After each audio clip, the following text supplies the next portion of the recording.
Okay, what is next? அடி ராக்காய் மூக்காய் இருளாய் எல்லாம் இங்க வாங்க புள்ள. Excuse me, what a changeover is this? மாமியா உடைச்சா மண்குடமா, மருமக உடைச்சா பொன்குடமா. Where are we? All right, Abhi? Indeed, I am Teju. Tamil ஒரு தொன்மையான அதாவது பழமையான மொழி. அந்த தொன்மையான மொழிக்கு அழகு சேர்ப்பது இந்த வலிமையான பழமொழி. ஆண்டோருக்கும் சான்றோருக்கும் என்னை போன்றோருக்கும் அனைவருக்கும் வணக்கம்.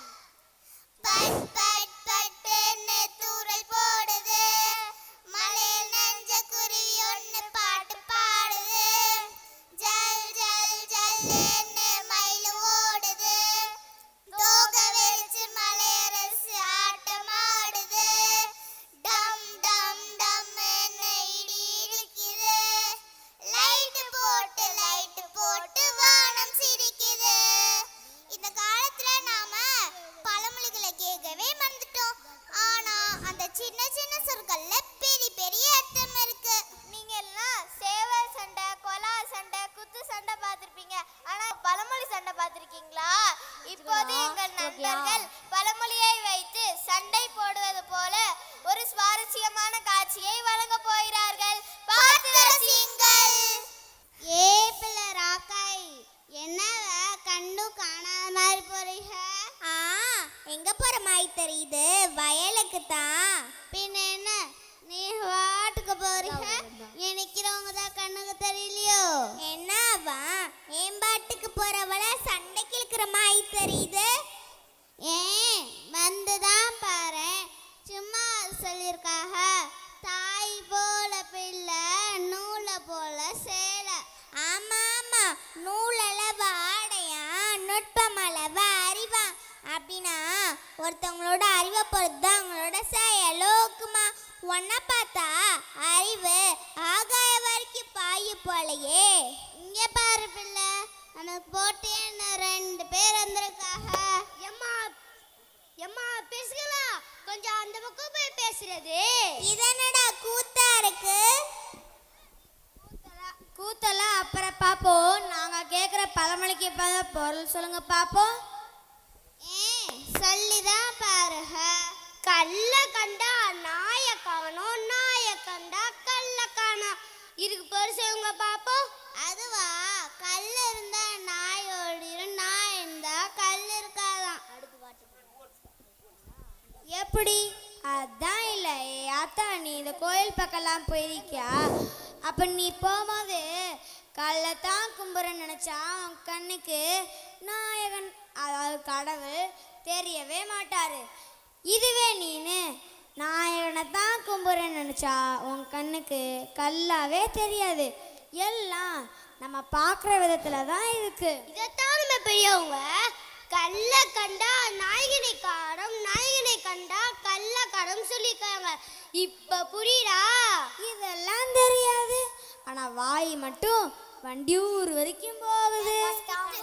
பட்டாம்பூச்சி ரெக்கை தருவாயா, என் வெள்ளை தாளை வண்ணம் தீட்ட உன்னை தருவாயா, என் வாளை அழகாக்க உன் ரெக்கை தருவாயா, என் ஆசை நிஜமாக்க உன் ஆடை தருவாயா, ஆட விளையாட என் கையில் வருவாயா, பட்டாம்பூச்சி பட்டாம்பூச்சி வண்ணம் தருவாயா. இங்க பாரு, என்ன நடக்குன்னு தெரியாம நீங்க வாட்க பாட்டு பாட்டே வரீங்க. இது தெரியாதா உனக்கு? நாங்க தமிழை யூஸ் பண்றோம், அதோட பாட்டு தான் இது. ஓ அப்படியா? கழுதைக்கு தெரியுமா கற்பூர வாசனை? என்னப்பா இப்படி பசுக்கள் கழுதைன்னு சொல்லிவிட்ட? நான் ஒன்றும் திட்டலமா. கழு என்பது ஒரு வகையான கோரைப்புல். அதில் பாய் தச்சு படுத்தா கமகமன்னு கற்பூர வாசனை வருமா. இதைத்தான் நம்ம பெரியவங்க கழு தைக்க தெரியுமா கற்பூர வாசனம் சொல்லி வச்சிருக்காங்க.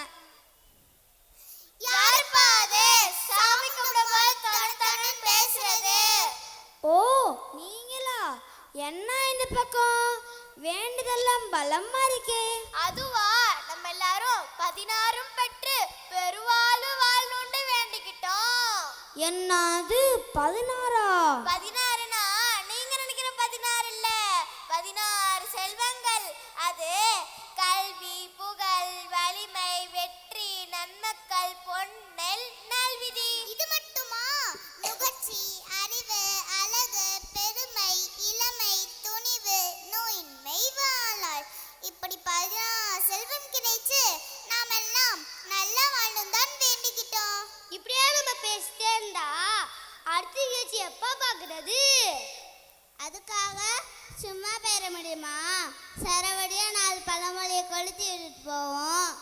விடிய விடிய ராமாயணம் கேட்டு சீதைக்கு ராம சித்தப்பனா.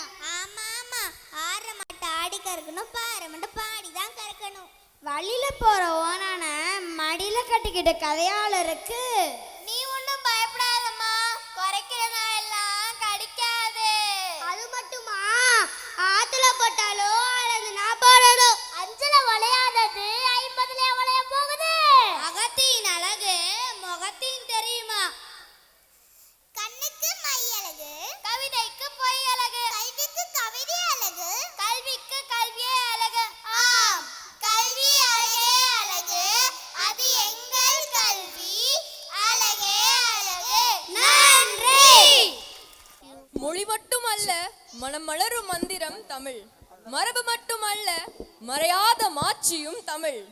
அந்த தீந்தமிழ் தெவிட்டாத தேனாம் தமிழை தாங்கி தவிழி சென்ற தீபங்களை மறுபடியும் வாழ்த்துவோமா?